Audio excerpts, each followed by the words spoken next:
Hello everyone, this is the third part of revision series, and in this part we are going to discuss about the Soviet Union disintegration topic from the end of bipolarity chapter, wherein we will focus on the various reasons for the disintegration and then the consequences of the disintegration. Okay, so let's get started. I have taken these two questions based on reasons and the consequence of Soviet Union disintegration from the CBSE sample question paper 2020. यहाँ पर देख सकते हो 6 marks का each. First one, what were the reasons for the disintegration of the Soviet Union? और उसके बाद what were the consequences they are asking. So let's discuss each one of them in detail. सबसे पहले what were the reasons for the disintegration of the Soviet union. 6 marks में अगर ये question आपसे पूछें एग्जाम में तो यहाँ पर जो की पॉइंट्स मैं मेंशन करूंगी you can note down, make note of it, accordingly you can prepare your answer.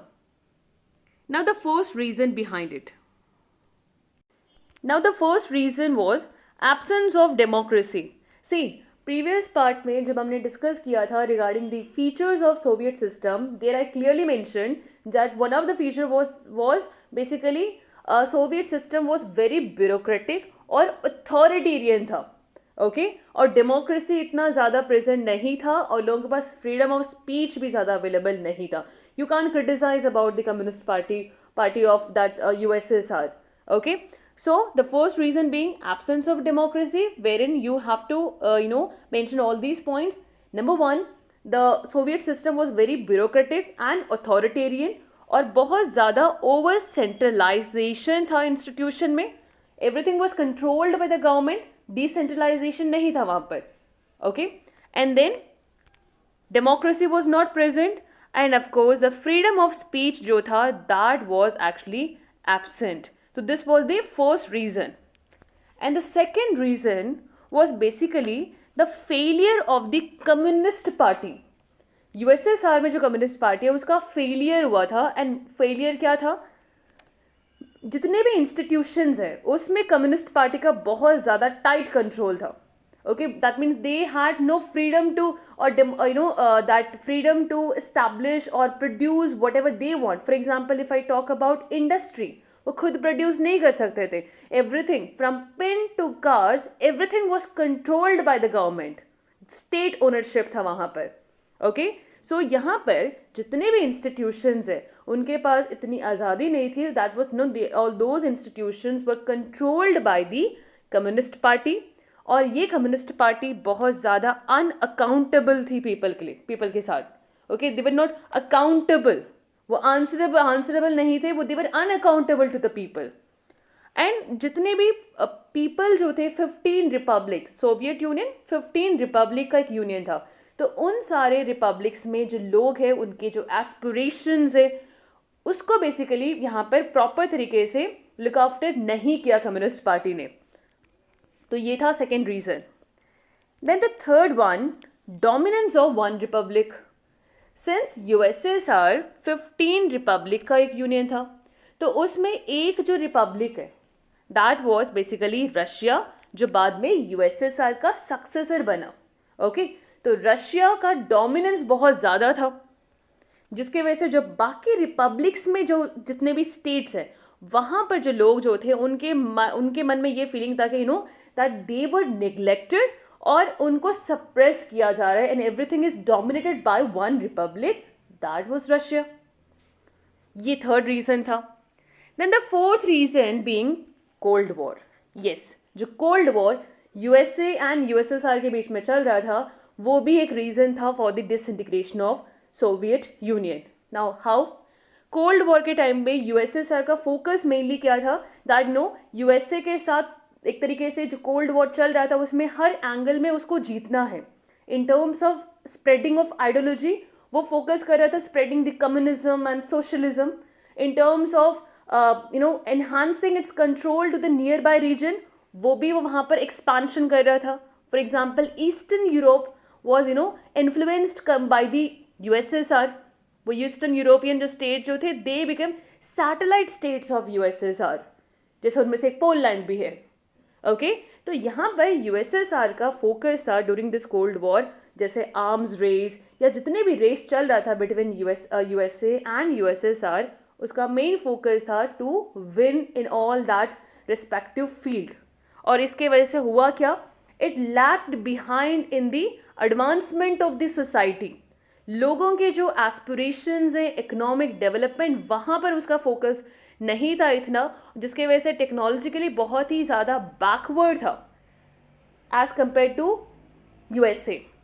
But yes, when it comes to space and defence, ये दो फील्ड में काफ़ी अच्छा था यूएसएसआर.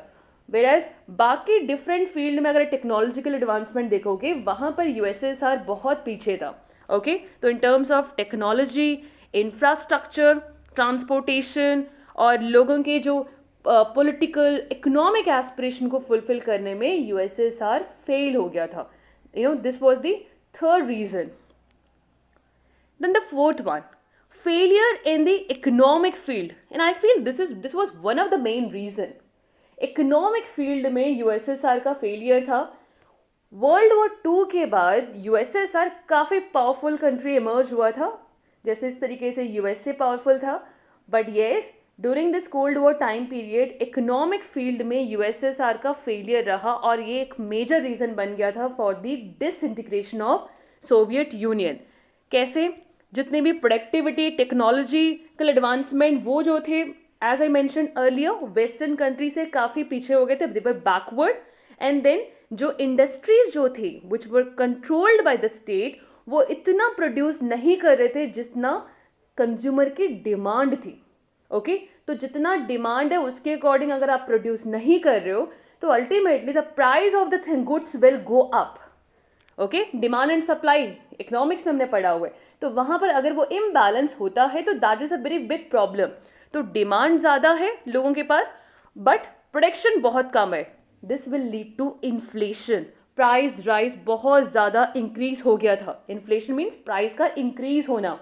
ओके तो फूड इम्पोर्ट जो है दैट एवरी ईयर दूसरे कंट्री से इम्पोर्ट कर रहे थे हम, इससे भी कंट्री की जो इकोनॉमी जो थी वो काफ़ी ज़्यादा डाउन जा रही थी और प्राइसेस बहुत ज़्यादा थे.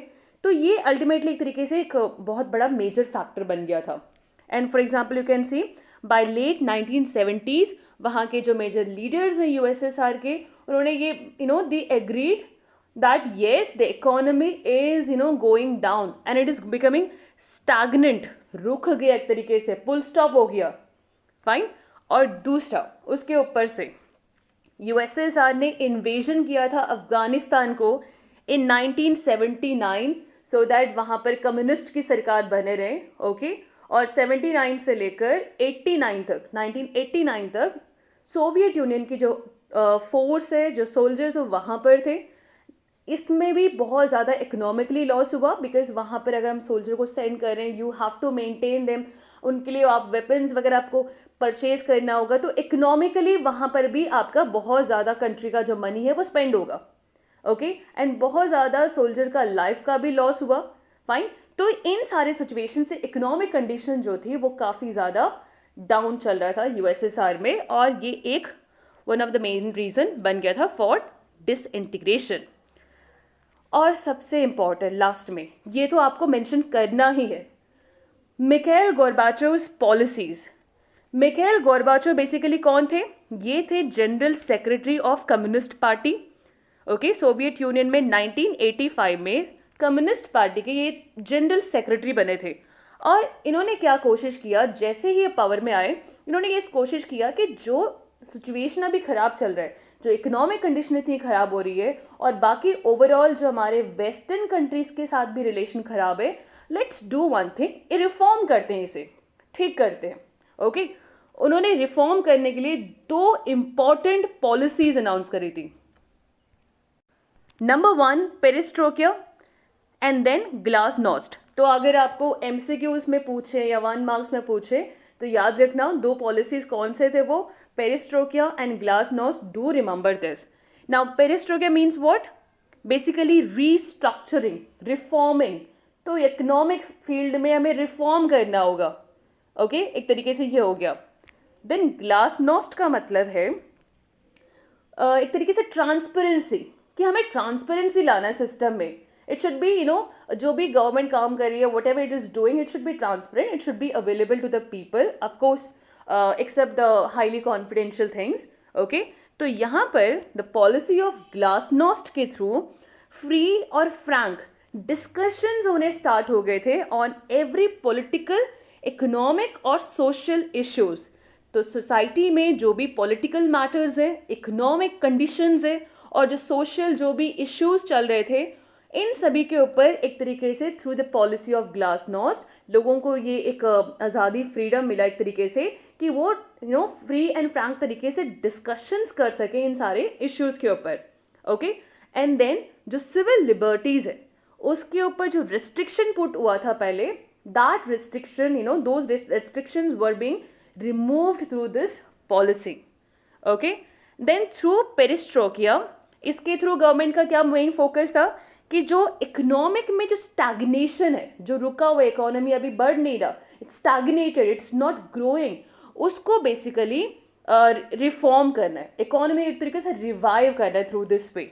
ओके, रिस्ट्रक्चरिंग करना, रिफॉर्म करना इकोनॉमिक एंगल में. बट इन दोनों पॉलिसी से बहुत ही कम हमने सोवियत यूनियन अचीव कर पाया. इकोनॉमिक सिचुएशन जो थी वो और फर्दर ख़राब होता गया उस टाइम पे. ठीक है, तो ये सारे रीजंस थे for the disintegration of Soviet union. यहाँ पर आप देख सकते हो ग्लासनोस्ट के लिए मैंने ग्लास यहाँ पर पिक्चर शो किया in order to show that it's transparency.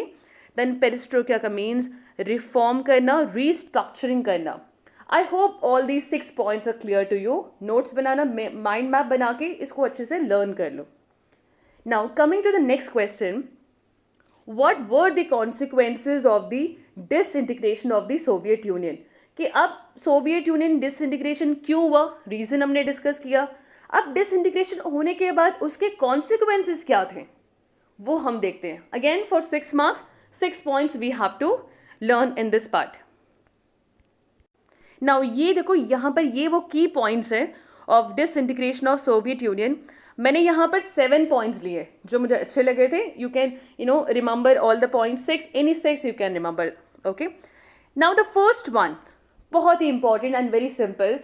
जैसे ही सोवियत यूनियन का डिसइंटीग्रेशन हुआ, जो कोल्ड वॉर चल रहा था उसके लिए एक फुल स्टॉप हो गया. जो सोवियत यूनियन यूएसएसआर का कन्फ्रंटेशन चल रहा था, कौन सुपीरियर होगा in terms of spreading the ideology, in terms of in arms race, space race, उसका एक फुल स्टॉप हुआ.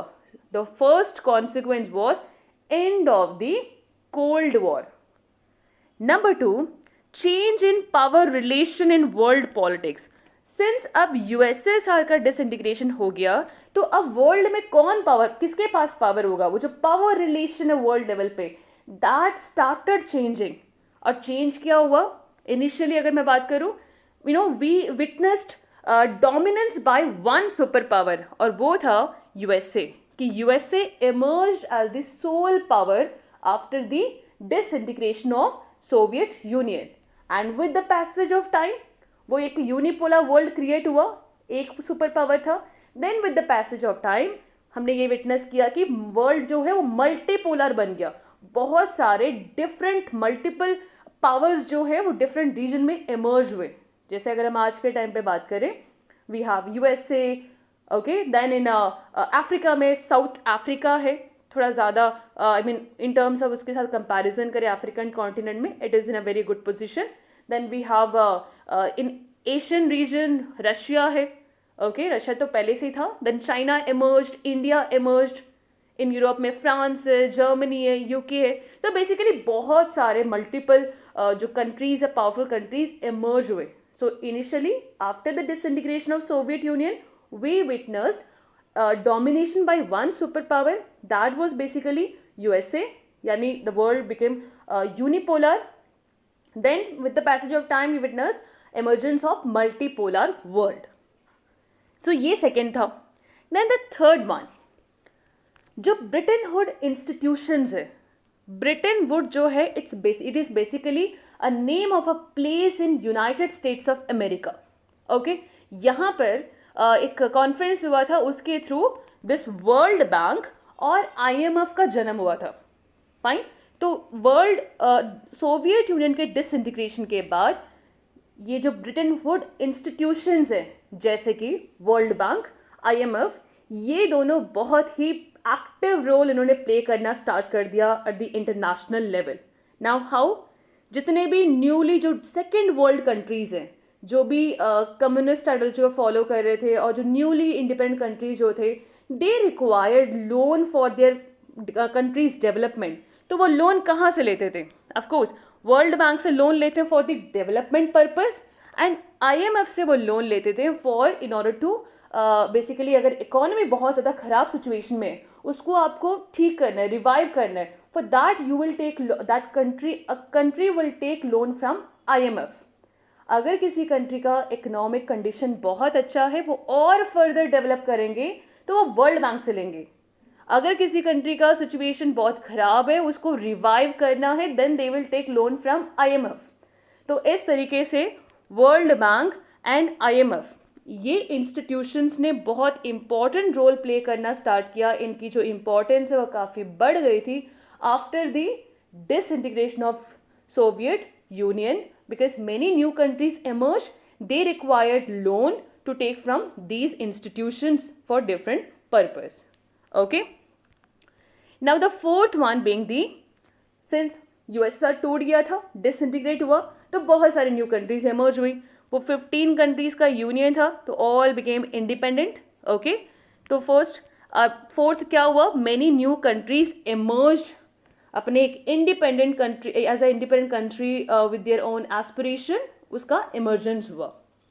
Then the fifth one, in 15 countries में से 3 कंट्री को हम कहते हैं Baltic states. Let me show in the map. Now यहाँ पर इस मैप में देखना, over here eastern Europe side में अगर हम यहाँ पर आए तो यहाँ पर आपको मिलेगा लिथुएनिया, लातविया एंड एस्टोनिया. ये जो 3 कंट्रीज़ हैं, they were actually part of Soviet Union. Okay, और इन तीनों को हम कहते हैं Baltic states. Why? Because they are very close to Baltic C.